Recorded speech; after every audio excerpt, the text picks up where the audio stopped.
I wanted to make this video regarding my questing experience to World of Warcraft and why I feel that the questing system was just perfect for the game.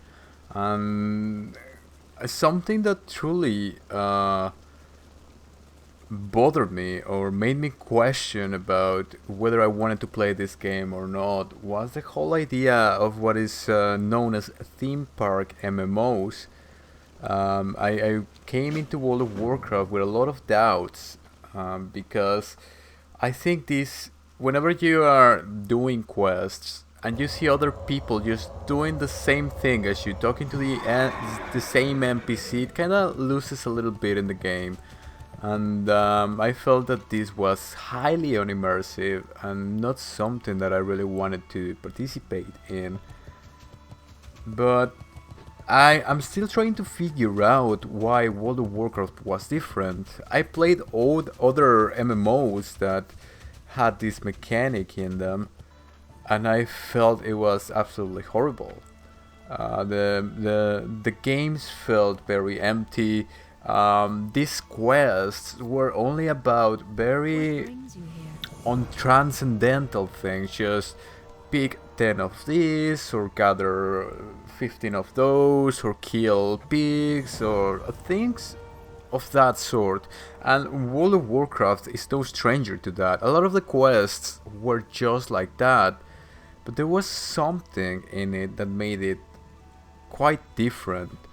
And my best theory for this has to do with the way the lore is explained to you, and some of the quests which are a little bit different, just like this one where I met a night elf lady who was who had the attention span of a mosquito, which remind me of other interactions that I had with the woman in my life. But in any case, she would often get lost or distracted, and you had to get her back to you, and you had to deliver her to her father or some sort of old rock god or her friend. I cannot even remember. It wasn't very memorable, but at the same time, it was.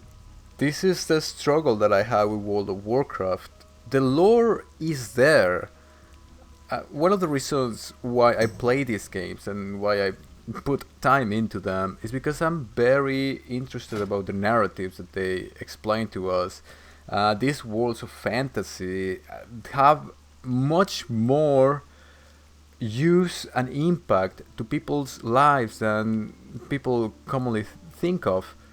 It's something very subconscious, but this is why Star Wars and Harry Potter and Lord of the Rings and all these things exist, and this is why they are so successful. Narratives play a big part in our lives, in our day-to-day going, in the archetypes that we see, and so on. But I feel that some of the games have been diluted in a way, and the whole thing about World of Warcraft was this idea to come back to the basics, to go back to the first game that broke the whole industry, that created the saga of what the MMO was supposed to be. Being that this game has so much baggage, so much history, so much attention from people when Classic came out.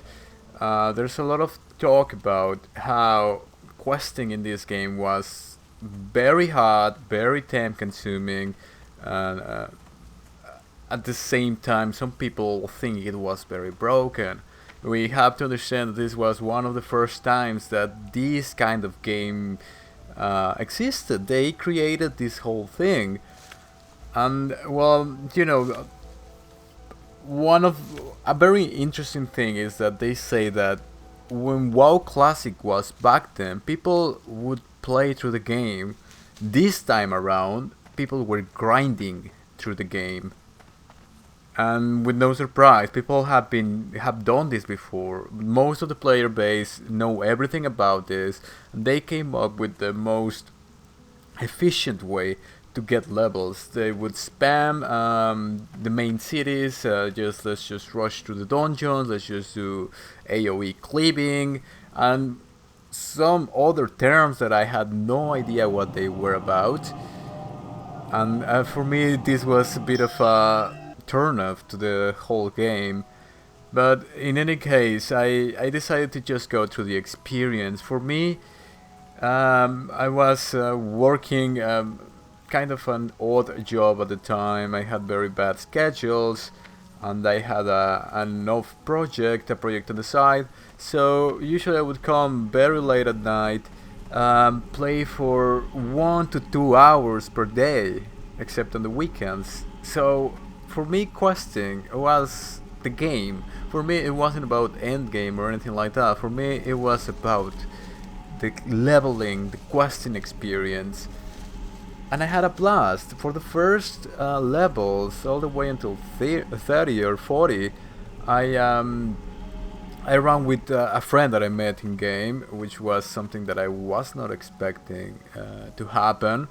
But then after he quit, because he quit at level 40, as many did, it was too much of a grind. A lot of people fell to this grind, and I was about to do the same thing. To me, it felt somehow questing alone in the World of Warcraft is a very annoying experience. The mobs can kill you very easily. You move at a very slow pace, and there are a lot of problems with being alone in the World of Warcraft. One of it, especially if you're in a World PvP server and you get an encounter like this, that's it. You're about to be done. Sometimes you find nice people around who understand that you're like in the middle of a quest and they let you be. But this is a very rare case, especially on Alliance. But in any case, questing alone, a lot of people just don't go through it. This is why they spam dungeons. But at some point, I just thought to myself, I'm just gonna do it. I'm just gonna try to put on some music, read the quest, because I was very interested about the lore. I wanted to do the Night Elf quest because I was interested in Elune, in all those things. And I fell in love with the whole thing. I managed to get immersed into the whole scenery, the ambience, the story. One thing that I have to say about World of Warcraft Classic is the lore and the story is very consistent. Even though it is very basic, in this game at least, it is very consistent, and you don't find this incongruent situation so often.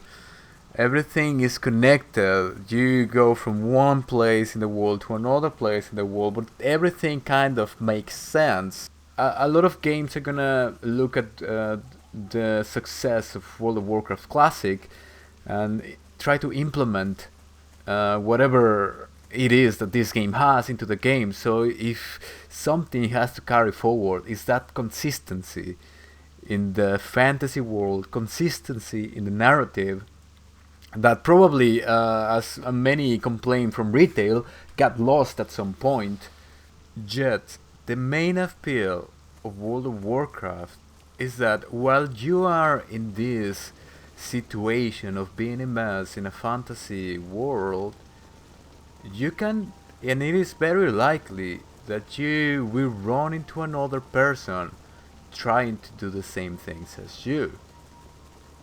And this is not only something that can happen, it's something that should happen.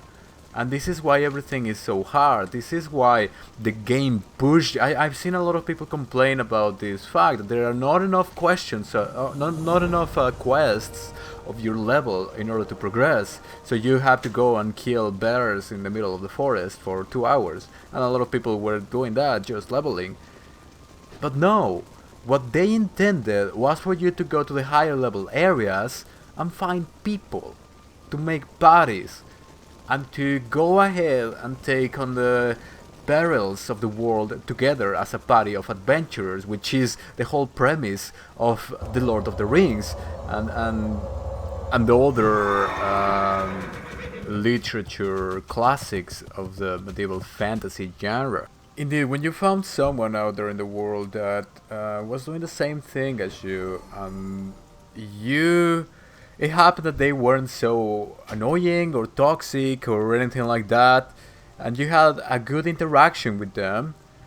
This is one of the aspects that made a lot of people fans of this game, because this was a unique social interaction that happened in a very specific ambience, in a very specific context, which allowed for certain things that wouldn't be normal in the real world. In the real world, you wouldn't approach a stranger and ask them to help you with whatever problem you have in life. But in World of Warcraft, you can just do that, and this creates the sense of community, which is the whole thing that people were asking for, were talking about when they were referring to World of Warcraft and so on, which is one of the things that disappeared when everything got computerized, calculated, efficient, this experience per hour, dungeon clips, the things that people are trying to do in Classic to make everything more efficient, because they think that what matters is leveling a cartoon character, somehow acquiring certain currency in the form of experience or points or armor value or whatever, while the narrative aspect, the social aspect, what some would call the pleasures of the soul, are right there, and they don't recognize them. Having this fleshed out social aspect to the game goes a long way in the way that politics, community, toxicity, and some other fundamental core values or aspects of being human show up. This is where you get all the drama in guilds, where there's a limited amount of gear, and then who's gonna get it, and the cliques, and there's a lot more to it than people realize.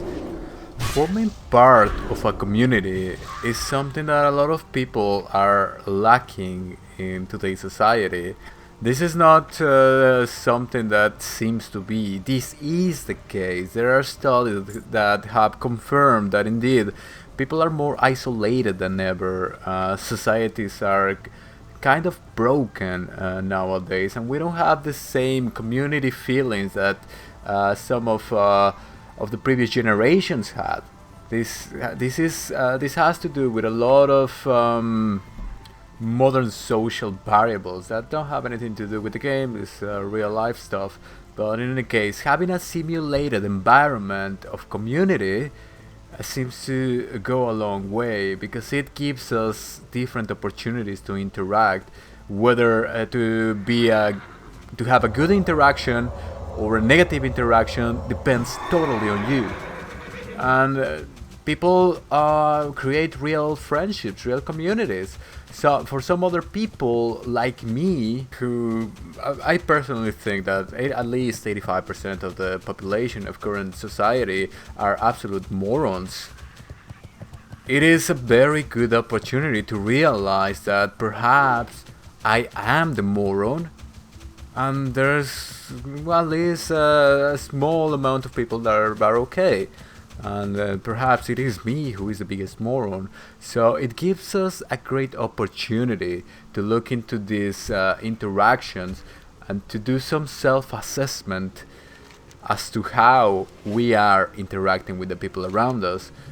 Because as I'll be speaking in further videos, as I correlate this narrative work to my IRL work, these social interactions seem to be one of the biggest reasons why we are on this earth. Has to do with raising one's consciousness. But I will be speaking about this in the future. In any case, I think this is the key why this game is such a social phenomenon, along with the creation of narratives, as I said, the fandom that also exists in things like Star Wars and so on. So as the gaming industry starts evolving and starts growing, we must find why should it be useful to society other than a pastime. And there could be greater avenues for people to grow, to evolve as human beings with the gaming industry, instead of it just being a time sink that has become, or this endless grind of achieving something that people don't even know why they're doing it. A rich, consistent lore, archetypes, immersion in these fantasy worlds created by the mind, which might have much more impact in people's life, and an opportunity for social interaction that does not consist purely on destroying or stealing everything other people have worked for. If you made so far in the video, thank you so much for watching. I'll be putting this kind of content up. You can follow me at Bellic as a Paladin. Follow me on YouTube. I would very much appreciate it. Thank you so much for watching, and I'll see you next time.